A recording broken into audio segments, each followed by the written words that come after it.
पाहिलं तर रोहित पवारांनी देखील त्यांची भेट घेतलेली होती।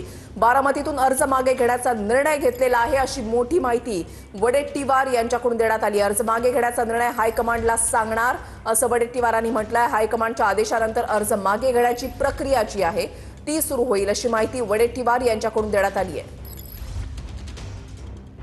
नाही, चर्चा कालच झाली आमची। प्रदेशाध्यक्ष मी, बंटी पाटील आणि आम्ही सगळ्या नेत्यांनी चर्चा केली। आज सकाळी सुद्धा मला प्रदेशाध्यक्षांच्याकडून आपण या सगळ्या संदर्भात चर्चा आमची त्यांच्याबरोबर झाली, त्यांचाही फोन होता आणि आम्ही निर्णय घेतलाय की आता बारामतीतून उमेदवारी अर्ज मागे घेण्याचा निर्णय प्रदेशाध्यक्षाबरोबर चर्चेनंतर घेण्याचं ठरलं आहे।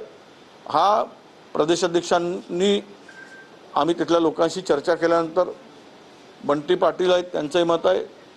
आता ह्या निर्णयाच्या पूर्वी आम्हाला दिल्लीच्या हायकमांडशी चर्चा करून त्यांच्या कानावर ही गोष्ट टाकावं लागेल आणि त्यांचा आदेश आल्यानंतर तो फॉर्म विड्रॉल करण्याची प्रक्रिया पूर्ण होईल।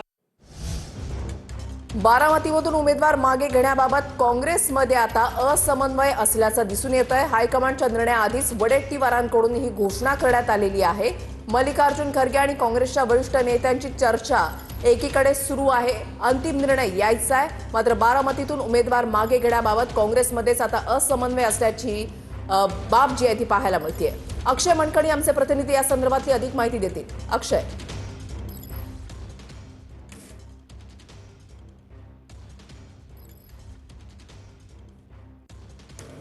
तर नेमका आता या ठिकाणी काँग्रेसची भूमिका काय? कारण आज सकाळी जर आपण पाहिलं तर सपकाळांची पत्रकार परिषद त्यांनी या संदर्भात असं म्हटलेलं आहे की ही निवडणूक लढवण्यासाठी आमची तयारी जी आहे ती पूर्ण झालेली आहे। त्या अगोदर रोहित पवारांनी सपकाळांची भेट घेतलेली होती। रोहित पवारांनी आपली भूमिका मांडली, सपकाळांनी आपली भूमिका मांडली आहे। मात्र आता वडेट्टीवार माध्यमांच्या समोर येऊन असं सांगतायत की अर्ज मागे घेण्याचा निर्णय झालेला आहे, हायकमांड सोबत चर्चा सुरू आहे, तिकडून निर्णय आल्यानंतर ही प्रक्रिया जी आहे ती सुरू होईल।